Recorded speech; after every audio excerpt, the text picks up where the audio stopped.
Pasen, acérquense al fogón. Bienvenidos a un nuevo capítulo del Club de Cocina, donde la gastronomía turística se convierte en territorio, identidad y gente que cocina con un propósito. Mi nombre es Camilo Gamron y junto a Fede Masachesi hacemos este podcast. ¿Cómo anda, Fede? ¿Todo bien? Bien, muy bien. Fresquito, ¿no? Con frío hoy, ¿no? Se viene el fresco. No, Sí. no vamos a decir que está helado porque, bueno, sería muy obvio ya. Estaríamos spoileando el invitado.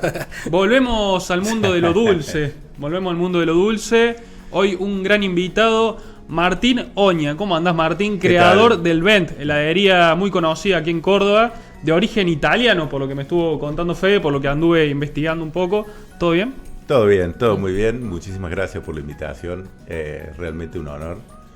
Sí, creador, en realidad nunca uno está solo. Siempre, sí. Y hay que agradecer al gran equipo que tengo por atrás, con el cual, bueno, llevamos adelante esta tarea de difundir el helado artesanal. Muy bueno. Productos. Creo que, Martín, mira, ya te saludé antes, te agradezco. Para nosotros, por supuesto, un placer estar. Martín es un trabajador del helado. Ya vamos a ver si realmente él se define como heladero o su negocio de heladería, pero porque en realidad creo que va mucho más de eso, ¿no? O sea, un creador de experiencia, un gastronómico, un apasionado por el producto. Entonces, por ahí decir heladero o heladería, capaz que se queda corto. Pero sobre todo eso tiene que ver con la producción artesanal, con el foco en el producto. Y después nos vamos a contar sobre eso. Vamos a arrancar con lo que nos gusta saber del invitado para que la gente conozca un poco más, para saber tu vinculación con la gastronomía. Siempre pensamos que hay en las personas algún recuerdo de comida, ¿viste? Que te lleva a algo, a un lugar, a una persona, a un momento, y que consciente o inconscientemente esas huellas después te marcan el rumbo. Puede que uno no lo identifique, pero esa memoria tiene que ver con alguna comida, con alguna cosa. En tu caso, y seguramente con antecedentes italianos, digamos, ¿tenés alguna comida, algún recuerdo relacionado con eso que te haya marcado, que te haya dejado huella? Mira, en realidad yo, me fui a vivir a Italia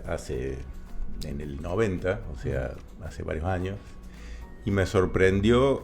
Antes la gastronomía para mí era, en aquella época en la Argentina había muy poca diversidad como propuesta gastronómica, no se hacía atención a eso, no en la forma tan profesionalizada que está al día de hoy. Cuando llegué a Italia, yo digo siempre que ahí aprendí a comer.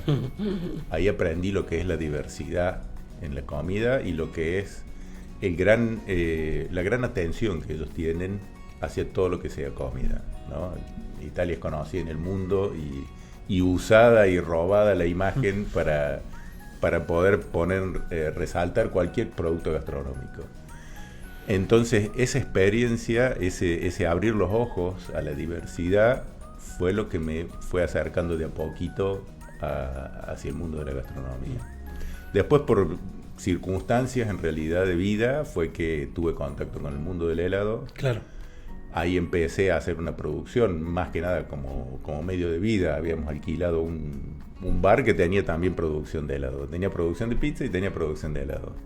Entonces fue el primer acercamiento hacia este mundo tan diversificado, tan infinito. Claro. La gastronomía. Fue más casualidad entonces. Justo en un bar que tenía producción de helado no fue tan buscado, sino algo que estaba ahí y conociste un mundo de prepo. Exacto. Yo soy casi abogado, me faltan 6. Me fui, que me faltaban 6 materias para ser abogado. Sí.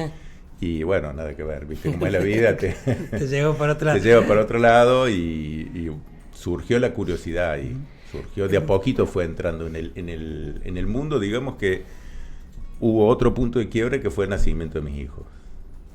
Ahí uno empieza a preguntarse también, a leer un poco de etiquetas, a ver, porque a identificar y a darse cuenta que lo que uno incorpora dentro de su físico es lo que va a ser parte de vos mismo.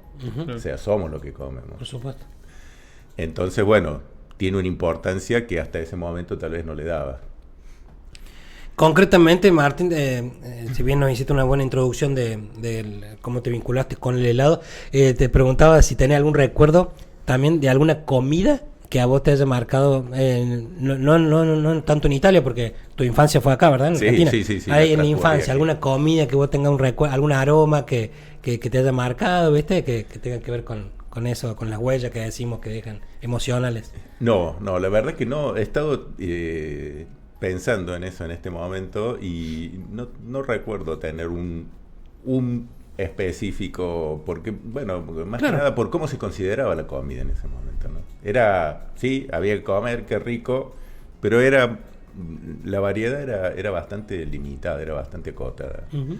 Entonces no había, sí, me acuerdo de las empanadas de mi abuela, por supuesto, empanada, empanada cordobesa, guiso de mondongo, cosas que eran muy, ¿cómo es? Muy tradicionales, muy tradicionales. De familia, sí. Exactamente. Bueno, sí. Eso creemos que queda, que por el parentesco, por la relación con los abuelos, por el cariño con el que se hacía, se servía, son los que quedan en la memoria. Está muy bien. Bueno, y después ya llega otro mundo, claro, de esto de la gastronomía, pero que eso te decía hace un ratito, capaz que inconscientemente uno valora la alimentación a través de esto, del afecto con el que te lo sirve, que alguna vez has comido algo, y después de más grande, aunque sin saber que te vas a dedicar a la gastronomía, terminás vinculándolo a esas cuestiones. Claro. Esto que vos me decís después, los hijos, por qué prestarle atención a la alimentación, tiene que ver con alguien también que en algún momento se ha preocupado por tu alimentación. Exacto, y así, ¿no?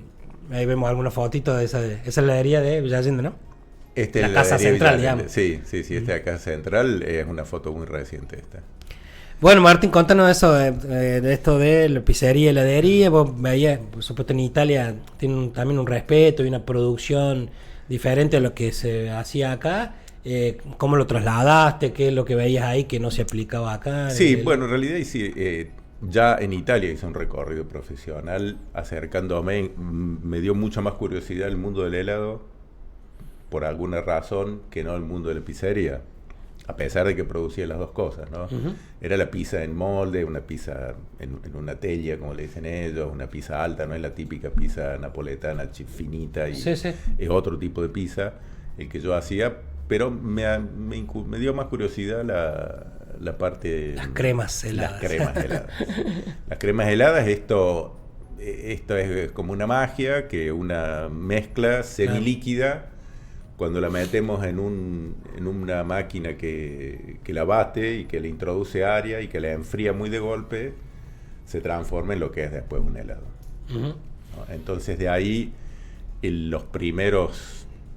pasa que en Italia, a pesar de que es muy famoso el helado italiano, Italia tiene 36.000 heladerías, claro, aproximadamente, en un territorio como Buenos Aires. Claro. Más o menos como la provincia de Buenos Aires, no es mucho más grande. Y eso ha potenciado desde los años 50 el desarrollo de una industria de la premezcla. Los italianos son los campeones mundiales de la premezcla para hacer helado. Claro. O sea, hay muchas industrias que tienen facturaciones millonarias. Entonces es como que... ¿A qué le llamas premezcla? Un preparado que vos agregás a algo y ya te da todo resuelto. Uh-huh. ¿No? Vos pones leche. Estas industrias te preparan para que uses sus productos. Es muy difícil encontrar, inclusive en Italia, hoy tal vez el conocimiento está mucho más difundido, quien te enseña a transformar cualquier materia prima, cuáles son los parámetros que vos necesitas, científicos, matemáticos, porque la receta se hace primero en papel, a través de una operación, no es tampoco muy complicada, pero se hace primero en papel y después se transforma en producto. Entonces ellos tienen este desarrollo brutal de la industria y el 90% de las heladerías usa ese tipo de ingredientes, ¿no? Ahí claro, subentra después la pregunta, ¿qué es artesanal? ¿Cómo hacemos para el proceso lo artesanal? O la selección de ingredientes, claro. Claro, si es el proceso, si es cómo interviene claro, la persona, o hacerlo de cero. O también son los ingredientes, ¿no? Es como hacer una torta con la exquisita y definir si es artesanal o no. La exquisita sería una premezcla, por ejemplo. Exacto. Y cumple la misma función un montón de productos. Te dan una lata que te dicen, vos pones 50 centímetros cúbicos de esto en tu base blanca y sale helado de tiramisú. Claro. Eso llegó hoy, mira, no sabía que estaba tan instalado en Italia esto de la premezcla. Por supuesto sí que existe y hay marcas italianas Sí. conocidas de premezcla, pero no que estaba tan instalada. Pero en el lugar que a vos te tocó trabajar, también trabajaban, no. En o vos todos veis- lados yo empecé a trabajar Ah. con todas las premezclas. Ah, Y mirá. si no tenía la premezcla, no sabía hacer el helado. Claro. No sabía hacer el tiramisú. Sí. O sea, fue un recorrido y una búsqueda bastante incesante hasta que encontré yo estudié con un discípulo de quien dijo cuáles eran esos parámetros que hay que seguir para que una mezcla se transforme en un helado. Claro. Y que sea un helado que esté bien balanceado, que no se derrita, que tenga su cuerpo, que tenga su estructura y que se puedan expresar todos los aromas o lo que nosotros pretendemos transmitir con esa receta. Martín, ¿en qué año volviste de Italia? Y si cuando lo hiciste, ¿trajiste directamente la idea de crear helado acá o fue un tiempo después? No, fue un tiempo después, siempre por circunstancias, siempre la vida me va llevando. En realidad yo, cuando decidimos volver, en ese momento los chicos estaban en una edad límite, o volvíamos ahí, mi hijo más grande tenía 13 años, Claro. o ya no volvíamos, y otras circunstancias personales y familiares, mi papá estaba enfermo de hace mucho tiempo y mi mamá estaba sola, se fueron juntando causas y en realidad yo iba, en ese momento fue en el 2013, iba a seguir un proyecto en Dubái. Me habían contratado para hacer la parte de el responsable del producto en una heladería que se quería desarrollar en Dubái. Entonces los primeros 6 meses del 2000, esto fue en 2014, hice varios viajes, hice 3 o 4 viajes a Dubái, estábamos armando todo. Claro. Después al final se cayó este proyecto y entonces me encontré en la Argentina. Estos 6 meses, mi mujer, que es muy inquieta también, mi ex mujer, ella quería poner una cafetería con una amiga. Justo cuando yo ya vuelvo y el proyecto Dubái cayó, ¿En qué año es esto? en 2014, 2014. más o menos en agosto. Su amiga se abre. Tuvo circunstancias que dijo, no voy a participar más del proyecto cafetería, y estaba yo. Entonces ella me dijo, bueno, yo no quería hacer helados acá. Me dice, bueno, pero ya que tengo la cafetería, pongámosle Claro, anexemos. claro, unos heladitos, hagamos algo aquí.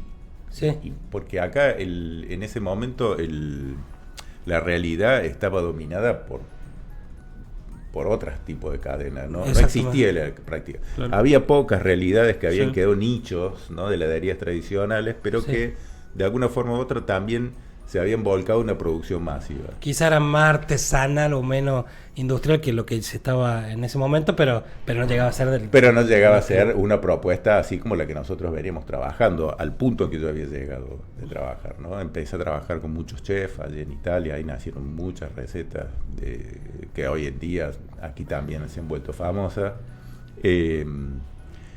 Bueno, anexamos al barcito, que no tenía previsto, una producción mínima de 30 kilos de helado, más o menos era la capacidad que tenía para hacer por día, y cuando abrimos vendimos 300 kilos.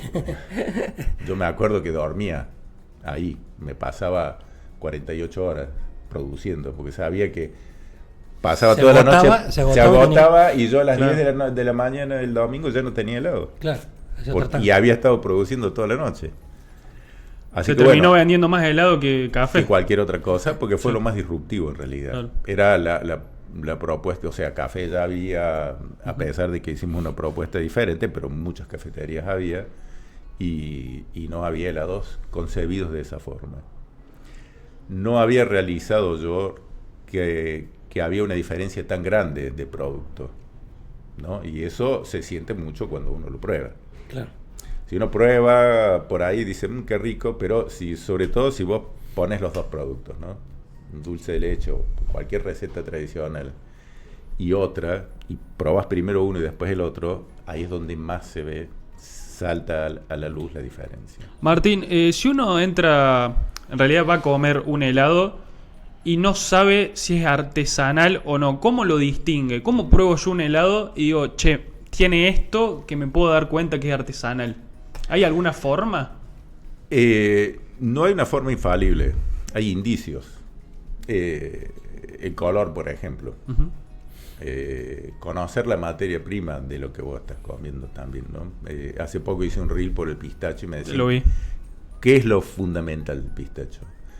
El pistacho tiene que tener las cascaritas. O sea, si vos ves un color que es tenue o al contrario, muy encendido y que es todo muy uniforme. Claro, termina siendo helado con pistacho y no de pistacho. Exactamente. De hecho, es una de las frases que nosotros utilizamos durante mucho tiempo, es que nosotros hacemos helado y no al gusto de. Claro. ¿No? Porque dicen los gustos. Nosotros hablamos de receta más que de gusto, porque es una receta única para cada propuesta que hacemos. ¿Cómo se explica el boom del pistacho de estos últimos años? Es totalmente misterioso para mí. ¿Sí? Nació todo con chocolate de Dubái. Sí. Eso fue lo que... Esa receta justamente. Esa receta fue lo que impulsó y lo que dio a conocer al mundo el pistacho. Que muchas veces no es pistacho. Claro. Es castaña de cajú o alguna otra cosa. O maní, acá en Argentina. O maní, acá hay mucho maní. con aroma de pistacho. Tiene pistacho, pero como cuarto o quinto ingrediente. Claro, claro. No, tiene una partecita porque, bueno, el pistacho tiene el costo que tiene. Justo en tu caso en Italia, ya el pistacho era uno de los ingredientes comunes, ¿no? O sea, era una receta que nosotros no podés hacer. Hay cosas, así como acá no podés hacer dulce de leche, no podés no hacer No podés no dulce de leche. hacer, claro. Allá el pistacho lo tenés que hacer sí o sí. De hecho, cuando llegamos aquí, busqué pistacho, porque era una receta que yo estaba acostumbrado a hacer. Me costó muchísimo encontrar pistacho en 2014 y me costó hacerle entender a la gente qué es lo que era. La gente llegaba y me decía, pero es maní, dice, claro. ¿qué? No sabía lo que era el pistacho. sí. No estaba este conocimiento, no estaba esa difusión.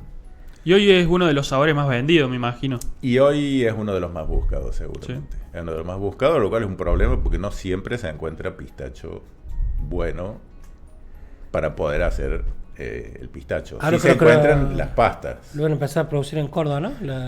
O sea, la industria manicera iba a empezar Se está transformando No sé cuándo se encontrará y se llegará al mercado interno o algo, pero se va a producir en Córdoba, eso sería muy interesante. Sí. Desde todo punto de vista sirve. Si se exporta sirve, pero lo bueno sería que quede también algo. Que quede algo también. Claro, bueno, sí. como el maní. El maní no es que quede el mejor maní acá. No, tal cual. Por ahí uno el que prueba no conoce el verdadero maní, que se produce acá en Córdoba. Sí, tal cual. Me pasó lo mismo con las peras. Yo en Italia he comido las peras William roja más rica que he comido en mi vida y era en Argentina. Y acá no se encuentra. Ese producto aquí no se encuentra, perdón. Sí. No lo encontramos, ese tipo de pera. O sea que sucede mucho esto. Claro. Y otros sabores que comparten el podio con el pistacho y que te sorprendan que sean tan pedidos, tan conocidos. En nuestra heladería, las propuestas disruptivas, las diferentes.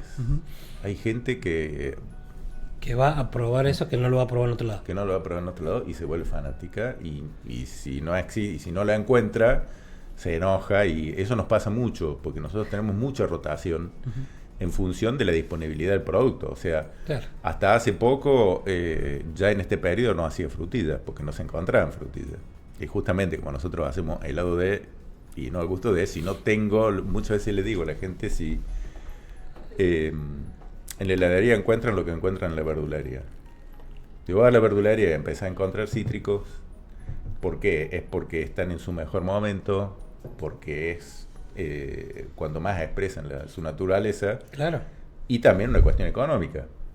Si yo voy a comprar un cítrico fuera de temporada, es lo que nos pasa con el limón, ¿no?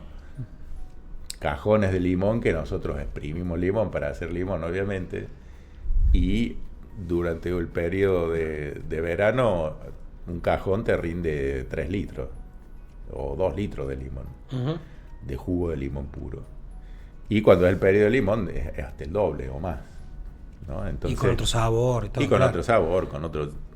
Bueno, yo soy casi por no hacer, me dicen que soy medio talibán, que soy medio fundamentalista. Pero es que es así, ¿no? Es una lástima buscar algo que no está, que es escaso, porque eso te cuesta el doble y te da la mitad, si te va bien, o menos de la mitad. Claro. Entonces no llegas a la calidad encima que y nunca mejor, llega a la calidad. pretendías, claro. ¿Hoy con cuántos sabores cuenta la heladería para elegir? Y recetas. estables tenemos 24, entre Mucho. 20 y 24, 25. También eso es un equilibrio que hay que lograr, porque si vos multiplicás la propuesta, hay heladerías que tienen 40, 50 sabores diferentes. Es indefectible, ineluctable que más de la mitad se te van a poner viejos, porque bueno, Que no tengan No tiene rotación los sentido, 40. no tiene que- sentido. no tiene mucho sentido, ¿no? Sí. Para mí no tiene mucho sentido. Pasa lo mismo en cualquier En restaurante. gastronomía, siempre decimos, Gastronomía. mejor carta corta que carta Carta voy a decir, corta, sí, limpia variada. y Y sí, la gente te va a pedir una variedad, te va a pedir otra. Pero si vos no querés, si no te querés, digamos, si no vas a hacer foco en algo y no le vas a querer ofrecer algo fresco, bueno, tenés los 50 productos. Si vos Claro. querés venderle algo que está seguro, que está rotando y que es de temporada y que también te da lugar esto para la creatividad, porque cuando vos tenés tanto producto, cuando querés hacer algo nuevo, no te da la No te da la- producción, claro, no te da claro. Entonces, bueno, más bien foco, carta corta, de helado, de lo que sea, y después vas incorporando cosas nuevas, te da tiempo para eso. Sí. aparte es lo que te permite dar un producto o un producido de extrema calidad, que no podés darlo cuando tenés que atender 40 platos o 40 opciones diferentes. Claro, claro. Eso es lo mismo. Yo prefiero hacer todos los días helado. De hecho, sábado y domingo la producción está abierta a la mañana temprano para servirlo del día, para reponer lo que se consumió además en el día anterior y tener siempre un producto fresco. ¿Cómo hicieron, Martín, con un desafío? En la época que yo te conocí estaba un poco, me parece, la intención, pero el desafío por el tipo de producto que ustedes tienen, no es un negocio pensado para gran cantidad de sucursales, para franquiciar eso. Hoy por hoy tienen alguna otra sucursal. ¿Cómo atravesaron eso y cómo se dio el crecimiento de la marca, digamos, dentro de lo que vos sentís que es algo que se puede manejar, que es algo controlado, que respeta el producto? ¿Cómo hicieron para crecer de esa manera? Sí, hubo dos formas. La primera forma, que fue el primer proyecto que después fracasó por circunstancias ajenas, fue, de todos modos, siempre tengo que tener yo la mano sobre la materia prima, digamos. La producción es La siempre producción, la mantienen ustedes, o digamos. de una parte o de Claro. toda, la tengo que mantener yo y sobre todo los ingredientes con los cuales hacemos, que al final ese es el foco, ese es el punto, digamos, para ver de cuál es un helado que realmente es artesanal. Claro. 100% artesanal, me atrevo a decir que en la provincia de Córdoba no hay más que nosotros. Ujú. O sea, que no transigimos con usar alguna parte, porque algunos me dicen, no, sí, yo hago helado, sí, hago con frutilla, pero le pongo esta mermeladita porque me da una uniformidad de color, Claro. me da una uniformidad de sabor. Y sí, pero no lo uses la frutilla, digo yo. No, es una lástima, ¿no? Ujú. Porque justamente lo artesanal, yo creo que está el gusto está ahí, en eso. Es lo mismo que la realidad. O sea, cada año vos comes un durazno diferente. Comes un durazno rico, en toda la temporada. 2, si te va bien. Empieza la temporada, empezás a comer un producto, entonces ese juego de elegir el producto que está en es lo que primero lo que me divierte y lo que me parece más honesto, ¿no? Respecto a la propuesta que quiero hacer. Claro. Como que entonces vos, por lo que estás diciendo, más justamente el concepto artesanal lo ligas más a lo natural, digamos, independientemente de la producción. Exacto. O sea, cuanto más natural sea la receta, ingredientes seleccionados, A lo calidad, real, claro, a lo real, a Sí, algo sí. que sea real, que si yo te digo durazno, es durazno. Arranqué el durazno y no tiene otra cosa que no sea durazno. No tiene un proceso, porque si no, al usar las premezclas, está haciendo un semi-industrial, digamos.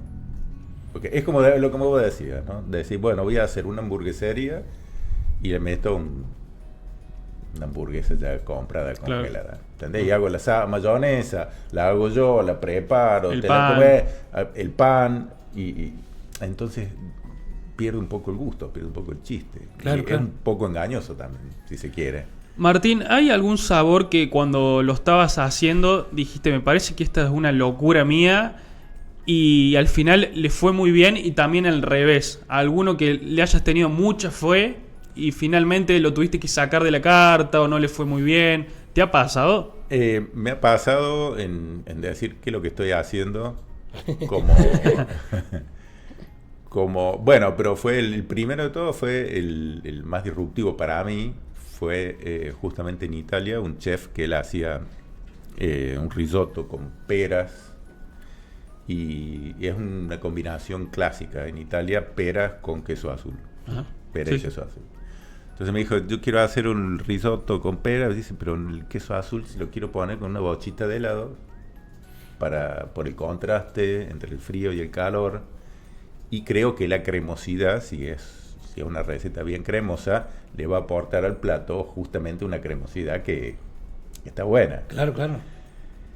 Y bueno, hacer helado de queso azul, en ese momento yo estaba acostumbrado también a identificar el helado con la golosina, que es un poco lo que pasa acá en la Argentina. Sí, es sí, un proceso que en Italia ya empezó a diferenciarse, a hacer que el helado sea una propuesta gastronómica. O sea, el helado también puede ser una propuesta gastronómica, más allá de que cumple esa función de golosina. O sea, vos cuando la gente aquí piensa en helado y enseguida piensa en golosina. Claro. Chocolatito de Todo, colores, sí. Galletitas muy oscuras. Una Oreo. Y claro, y Mucho va todo, azúcar. y va todo por eso. Y nada más que por eso. Y está bien, no es que esté mal, por supuesto, porque identificamos, pero no misión, pero nuestra capacidad es decir, puede ser algo más también que esto, ¿no? Claro. Puede ser algo que se puede usar en gastronomía, que se puede usar. Entonces, volviendo a la pregunta, cuando estaba haciendo helado de queso azul, yo dije, ¿qué estoy haciendo? ¿Qué va a salir de acá?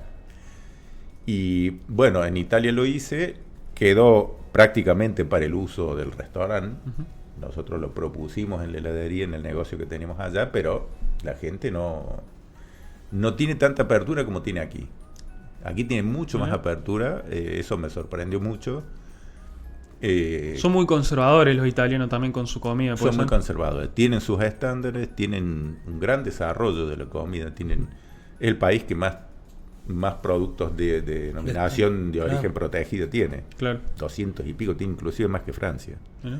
Tiene mucho cuidado por la producción y son lugares en los que se hace queso desde hace 900 años. Sí, sí. Te va toda la pianura padana, todo el grana padano, el parmigiano reggiano, son quesos que se hacen desde hace 1000 años. ¿Vos en qué zona estuviste? Yo estaba en la zona cerca de Milán, entre Milán y Como, digamos, en Soma Lombardo, era un pueblito que está ahí a 30 kilómetros, bien al norte. Y te consulté por lo opuesto, algún helado que hayas hecho aquí en Córdoba, que le tenías mucha fe, porque capaz que en Italia le iba muy bien y después acá no terminó sirviendo, lo tuviste que retirar. Bueno, me pasó con el pistacho, por ejemplo, Bien. al principio, Claro. y me encontré con que la gente no sabía lo que era. Me pasó en general con la situación de la gastronomía, que ha cambiado muchísimo, ¿no? Obviamente en estos últimos 10 años ha evolucionado un montón acá, de hecho se han profesionalizado sectores. Empezó primero el vino, después el aceite de oliva, después ahora, bueno, el café. Tal cual. Son todos. Entonces, y ese proceso es el que nosotros queremos que llegue también al helado.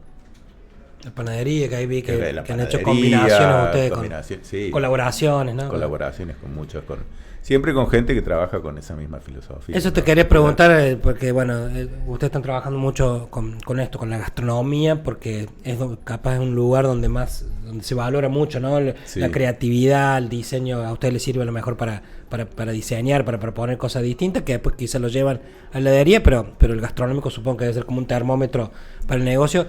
Hoy y te había preguntado antes esto del crecimiento, digamos, hoy del Ben, ¿cuál es su punto fuerte? Si las sucursales, si el trabajar con los chefs y la gastronomía, si las colaboraciones, no sé, el producto terminado como el que estamos viendo ahí, la torta, el alfajor, ¿cómo está la unidad de negocio, digamos, en ese sentido? Sí, digamos que lo que más lleva siempre es el helado. El helado en sí es lo que más fácil va, lo que más rápido, lo más inmediato, lo más difundido.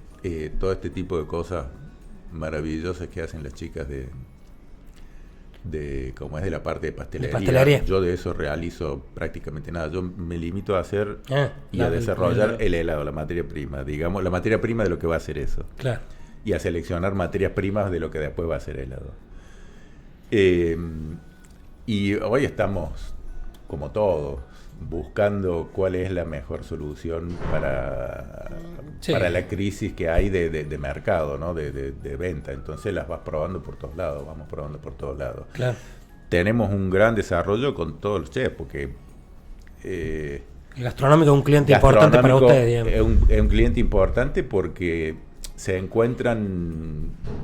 O sea, ¿quién va a hacer helado de sésamo negro en Claro. Córdoba?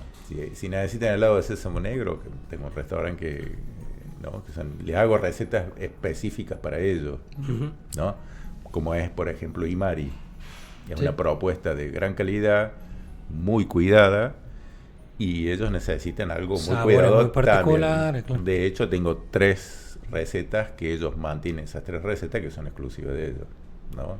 ¿Te gusta esa parte? ¿Te divierte desarrollo y eso? Desarrollo, yo me dedico más que nada a eso, a investigar, a desarrollar, a mejorar ingredientes, y es un trabajo muy Tomar un producto y potenciarlo al máximo y llevarlo al mundo de la heladería. Siempre, todos los años, cuando viene Dolly Irigoyen, a través de Roald Suzulich y de su restaurante, ellos son clientes nuestros, me pide algo especial, ¿no? Ese es el momento de... Y, por ejemplo, este año pedían helado de ciruela. Simple helado de ciruela. Sí. Pero nadie hace. Que es algo tan típico y tan rico, tan genuino proponer. Y entonces, bueno, sí, es la parte más divertida, digamos. El desarrollo de nuevas, claro, te mantiene ahí. Recetas o de lo que me van pidiendo. Y es por otro lado lo que, bueno, ustedes se diferencian, justamente la innovación, más allá de la calidad, es esto de la creatividad, la innovación, ¿no? De poder mantener. Podría ser de muy buena calidad, pero tener siempre el mismo producto y en el caso de ustedes van variando, van sorprendiendo permanentemente. Hace un poco, hay una relación directa entre la diversidad de la propuesta y el volumen, digamos, ¿no? La cantidad de helado que haces por año. Entonces, no es que no se puede escalar, no es que no se puede agrandar la cantidad de puntos de venta. Cambia, sí, el procedimiento y sigue siendo, muchas veces me dicen, tu helado es caro. Y en realidad no es que es caro, sino que cuesta, que no es lo mismo. Claro. Porque, por ejemplo, para hacer limón, tengo una persona que exprime limones. Claro. Entonces, o sea, ya hay una persona que tiene, o sea, es un paso más. Sí, agarrar una bolsa, cortar, echar un polvito, agregarle agua y ponerlo en la máquina. Nosotros tenemos que lavar los limones, le sacamos la cáscara, porque también usamos la cáscara para hacer infusión para la parte aromática, porque si no nadie no se encuentra en otro lado. Exprimir el limón, ese limón no puede pasar mucho tiempo desde que está exprimido, o sea, yo pido a la noche, a la mañana me lo hacen, a la mitad de la mañana o al mediodía lo llevo a la fábrica y hacemos la producción, si tenemos que hacer ese día producción de helado de limón. La producción es para el consumo diario, ¿no? Se hace solamente lo que se intenta, lo que más o menos se calcula que se va a consumir en el día. Exactamente, no, o sea, menos tiempo tiene el helado, es como cualquier otra preparación. ¿No? Madura, sí, después de las 24 horas, maduran aromas, madura cómo se expresa el helado, sobre todo cuando usas ingredientes que son naturales, porque el aroma artificial te da un sentor automático. Vos comes un yogur de frutilla y lo ves rosado y te dicen que es de frutilla, y vos comes y sentís un patadón en la nariz. Y eso queda. Y te terminas de comer el yogur y después comes una factura y todavía sentís por esa persistencia. ¿Por qué? Porque es un algo que está agregado a la masa, ¿no? El aroma artificial. O porque usaste una mermelada que tiene el aroma artificial para producirlo, alguna latita o lo que sea. Cuando vos usas un ingrediente natural, el aroma está ligado al ingrediente. Y recién cuando vos lo ingerís y con tus 36 grados se empieza a liberar los anillos aromáticos y vos empezás a percibir. Claro. Entonces es un camino inverso. El camino es totalmente diferente cuando usas un artificial y cuando no lo usas. Sí, por eso. Y eso me pasaba cuando llegué acá. Ajá. Yo le decía a la gente, hacíamos ese trabajo de, si querés, de educación o de información de decir, mira, vos sabés que este helado no tiene colorante y no tiene saborizante artificial, es totalmente natural. Y una vez alguien se animó a decirme, che, dice PRI, ¿y? O sea, no tiene el aroma artificial, o sea, no le encontraba el valor al hecho de que el alimento no tuviera algún colorante artificial, algún aroma artificial que sea resultado únicamente de un ingrediente natural, ¿no? No se le atribuía yo valor. participo incluso en algunas degustaciones así de producto industrial y no solo que a veces el ingrediente es el que te marca todo el perfume, sino que en realidad es el glutamato monosódico que le ponen a todos los productos industriales. Y recién ahí te pega, claro, la Hinomoto, recién ahí te da una explosión de sabor. Entonces voy a decir, claro, se sienten demasiado sabrosos, se siente... Pero no quiere decir que sea el sabor del producto, o sea, es un resaltador muy potente que te está disfrazando todo y que, claro, como decía Martín, te va quedando ahí en el paladar por un buen rato y es imposible percibir el sabor real, el perfume que tiene el producto original. Fede, te veo con muchas ganas de leer. Estamos por así, la historia, esperando el segmento. Vamos con el segmento. Martín, tenemos un segmento receta con historia, que es un poco la historia de recetas, de productos que no queremos que se pierdan, que se conozca un poquito más sobre eso. Y en este caso vamos a hablar del helado, por supuesto. Entonces dice la receta con historia. El helado, del lujo europeo a identidad local. Hay comidas que nacen en un lugar pero terminan perteneciendo a muchos. El helado es una de ellas. Durante siglos en Europa el helado fue un lujo, algo reservado para pocos. Se servía en mesas elegantes como símbolo de refinamiento. En Italia particularmente esa idea empezó a cambiar. Aparecen los maestros heladeros, el gelato artesanal y una nueva forma de entender el producto. Más cercano, más humano, más cotidiano. Pero el gran viaje del helado no fue solo técnico, fue cultural. Cuando los inmigrantes italianos llegaron a la Argentina, trajeron con ellos sus recetas, sus saberes y también su forma de entender el saber. Y acá pasó algo único. El helado dejó de ser lujo para convertirse en ritual. Salir a tomar un helado, elegir sabores, compartir en familia, discutir si dulce de leche o chocolate, pero hoy está pasando algo nuevo. Algunos proyectos empiezan a ir un paso más allá. Ya no se trata solo de hacer helado, se trata de interpretar un lugar a través del helado, usar ingredientes locales, rescatar sabores olvidados, transformar productos como el algarrobo o el chañar en algo completamente distinto, y en ese punto el helado deja de ser solamente un postre, se convierte en lenguaje. Bueno, Martín, fue receta con historia, muy ligada a la producción de ustedes, sí. Y para que nos cuentes, para que darnos pie un poco a esto que están trabajando ustedes con la identidad, digamos, tratar de hablar a través, usar el helado como un lenguaje.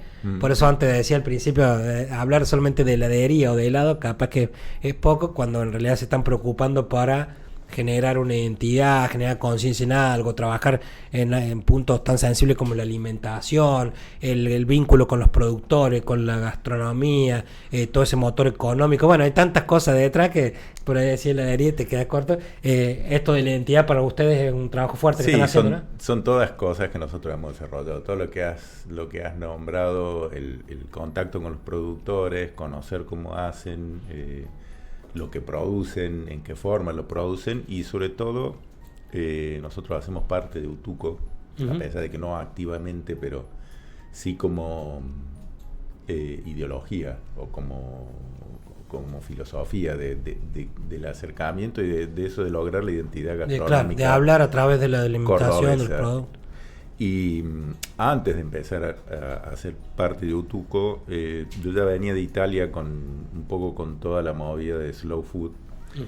Entonces me interesé, apenas llegué acá, a decir, ¿qué es cordobés? O sea, ni el dulce de leche es cordobés. ¿Qué es cordobés? Es el maní, seguramente, y toda la producción de lo que nombraste hace un poquito, del monte cordobés, de lo que consumían los habitantes de América, que es el algarrobo, el chañar.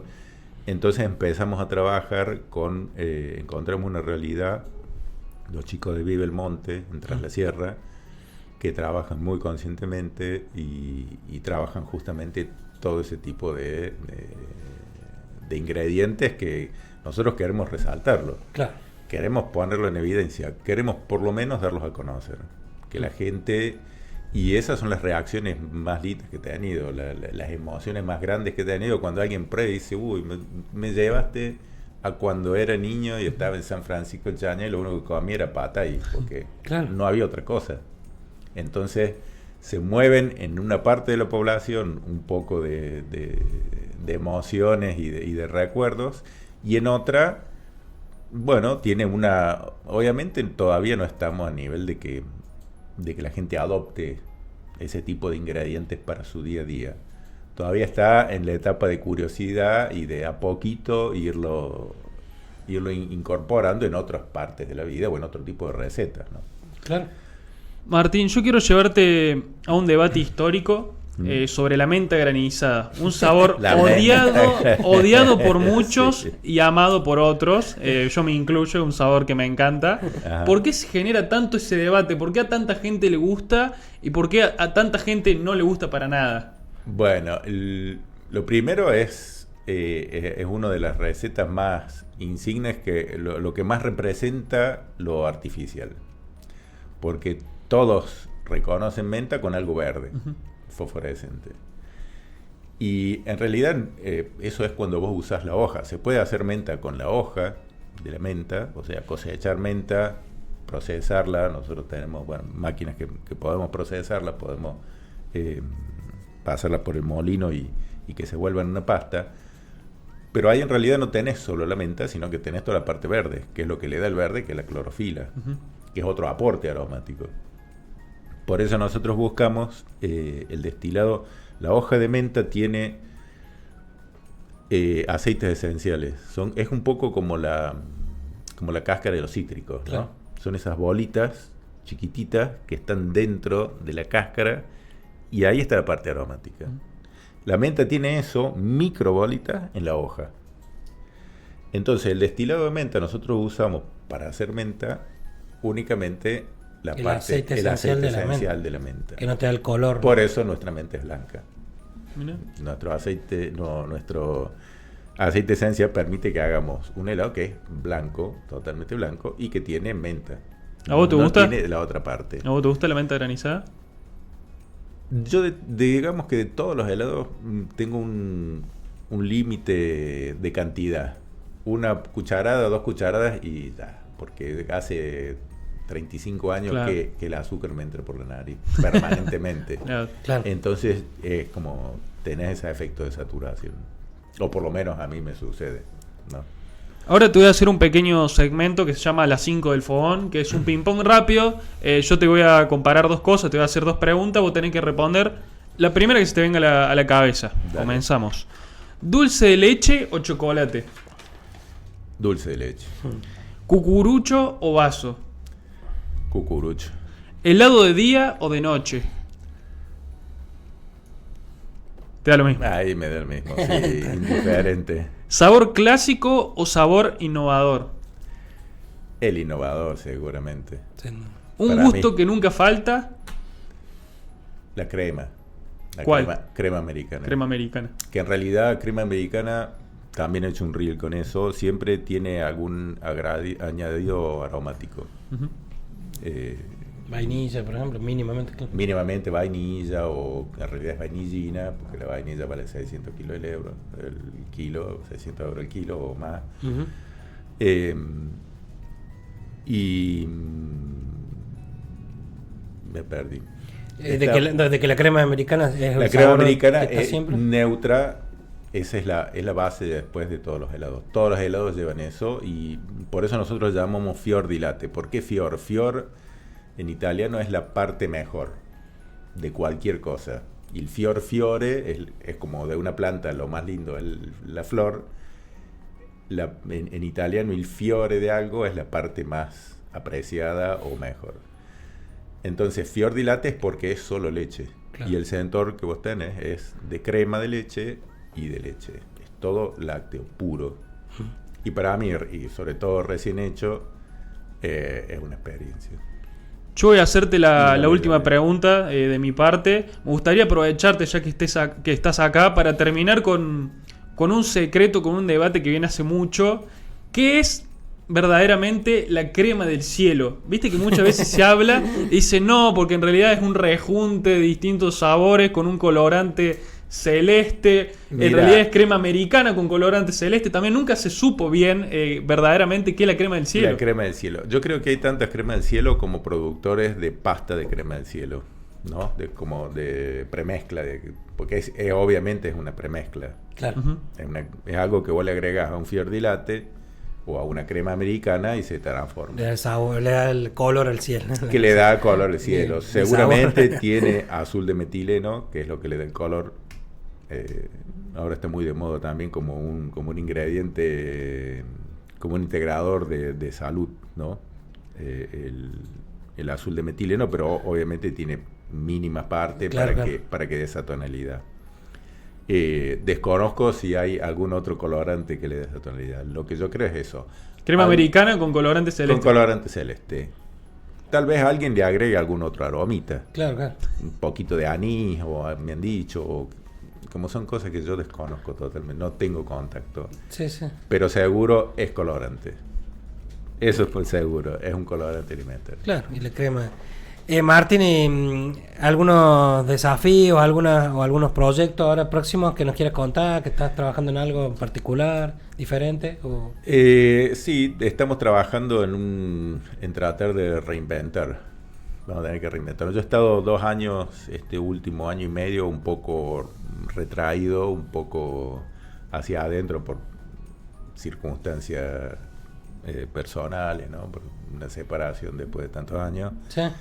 Entonces, que es como que he estado tomando envión, digamos, para encontrarme a mí mismo, para descubrir un montón de cosas que me faltaban y que hoy las tengo, así que de a poquito están empezando a surgir algunos proyectos diferentes. Bien, ahí te sentís con un espíritu, con un ánimo distinto Sí, para encarar sí. algunas cosas que están ahí Sí, por ahora en stand-by. hay cosas flotando que antes no le daba cabida y que ahora tal vez, por ejemplo, muchos me han pedido que les enseñe. Hay mucha gente que quiere. Claro, el tema de Y la yo forma. siempre he dejado la parte de formación, de educación un poco de lado. Está bien. Ahora digamos que me estoy empezando a abrir un poco más hacia eso. Tal vez porque no tenga hijos que quieren seguir con lo mío. Mis hijos no han tomado 2 caminos totalmente diferentes, entonces... ¿Piensas que puede ser algo valioso transmitir lo que tanto te llevó saber, aprenderlo, poder transmitirlo? Claro, puede que llegar a ser algo que alguien interesante. pueda seguir con esta posta de que el helado puede ser algo más que simplemente lo que cumple, y que no está mal para mí que sea la golosina de después del asado, Claro. pero también puede ser algo más, puede ser mucho más. Ojalá eso haya discípulos, que el día de mañana tengamos a alguien Un sentado que diga, desarrollo, claro. yo fui discípulo Yo de fui Martín Oña. Martín Oña y Y usted. porque sí, también nosotros en esto yo que me dedico a la docencia, siempre decimos, ¿qué pasaría? Es como muy grave pensar si no se puede, si se pierden esos saberes. ¿Qué pasaría si se perdieran algunos saberes tan interesantes que tienen que ver con los oficios, como contaste vos, con la pasión, pero con el conocimiento? O sea, hay que transmitirlo. Ya no existe esto de guardarse la receta por una cuestión comercial y todo. Claro. Eso no tiene sentido, y ya que justamente uno puede desarrollar y crear una receta por cualquier otro medio, que mejor que aprender de alguien que tiene toda esa sabiduría. Eso es un mito que acá en la Argentina todavía subsiste, que es el mito de la receta, ¿no? Hay inclusive propuestas comerciales que dicen, sí, tenemos la receta italiana. Eso no existe más. Claro, no. ¿Qué pasa? Eso hasta los años 50, el mundo de la heladería se iba desarrollando por prueba y error. O sea, Como todo. No había, como todo. No había un estándar de decir, bueno, si vos mantenés estos estándares, estos parámetros, lo que pongas en la máquina te va a resultar un helado. Entonces la receta se guardaba, era el valor, estaba ahí, Claro. ¿no? Era la receta que había traído el Sí, abuelo, sí. y guay. Hoy no, yo la receta la hago y la pierdo, a lo mejor al día siguiente la vuelvo a hacer. Claro. La misma receta, porque ya se sabe justamente. Exactamente, la puedes conseguir en cualquier Después lado. que vino Luca Kavietzel, que es quien le enseñó a mi maestro, él era un químico que dijo, bueno, si vos mantenés estas proporciones de azúcares, estas proporciones de sólido de la leche que no sean la grasa, estas proporciones de sólido, la relación entre sólidos y líquidos, si vos estás te mantienes en esos parámetros, vas a sacar un helado. Entonces, de cualquier ingrediente que sea, una caja de sal, necesito saber algunos componentes para después poder traducirlos en una receta que después se hace helado. Claro, claro. Bueno, Martín, muchas gracias por acompañarnos hoy. Te voy a ser sincero, en mis programas favoritos. Lo disfruté muchísimo, espero que vos también lo hayas sentido así. Sí, nos sacaste un montón de dudas.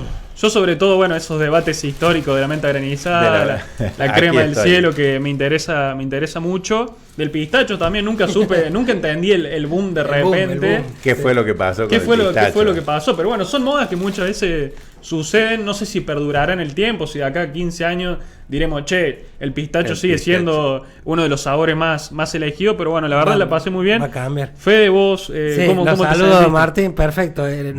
Pasa que la tiene fácil, Martín, porque el helado es un producto que te lleva a la alegría, Claro, ¿viste? Te lleva, claro. Es como que vos Sí. todo el mundo Pocas cosas te llevan tanto a la niñez a la niñez, tal cual. cuando están bien hechas Sí, y es verdad. sobre todo cuando tenés ese tipo de propuestas, ¿no? Sí, esto de que decís vos de golosinas es justamente eso, es porque uno dice, lo relaciona con algo que te das un gustito, pero bueno, ojalá no sea solo golosinas, sino que también sea salir a tomar un helado con alguien. Martín, te hacemos un regalito de la gente de acá de Sal de Campo, ahí, si no sé si muchísimas usa gracias. las sal saborizadas Sí, por supuesto, por supuesto. Y bueno, agradecerte. Algunos helados también llevan sal. Sí. Llevan sal, claro, algunos como helados resaltador. llevan sal. Sí, exacto, sí. está bueno. Exacto. Antes de despedirte, me gustaría que le cuentes a la gente qué sucursales hay de la heladería, en qué redes sociales lo pueden seguir, en qué horarios se trabaja, si hay deliveries también, como para que la gente conozca, los que están viendo el programa, si se antojaron de un heladito, De un helado digan, che, si quiero no nos pedir acá. conocen, que quieren conocernos, bueno, estamos en Avellaneda, casi hacia esquina Santa Rosa, ahí tenemos un punto de venta. Otro está en Achával Rodríguez, al 120, en Nueva Córdoba, frente a la Escuela de Periodismo. Hay otro punto que es una franquicia en Corteza, en el complejo Corteza, en el Intercountry. Y bueno, estamos en Villa Allende, que es La casa madre. La casa madre donde hemos nacido y donde... ¿Hacen delivery? ¿Tienen alguno especial de la heladería o también trabajan con aplicaciones? No, tenemos delivery no con todas las aplicaciones, no con las más conocidas, pero tenemos el servicio de delivery. Quien entre a las redes, en Instagram. Directamente. En Instagram directamente ahí ya se conecta. Que ahora que hace frío está medio Sobre complicado todo. salir Exacto, se pone salir, fresco. ponerse las pantuflas a la noche para salir está difícil. Claro. Bueno, muchas gracias, Así que Martín, sí. Fede. Gracias, Martín. Gracias También a le ustedes. agradecemos a la Mariano Moreno por el lugar, por el espacio. Recuerden que el programa sale todos los martes a las 18 horas. Lo pueden ver on demand también en Spotify y en YouTube. Seguirnos en nuestras redes, en Club de Cocina en Instagram, que siempre recortamos clip y vamos recordando cuando salen los programas. Nos encontramos el próximo martes para más Club de Cocina. Gracias.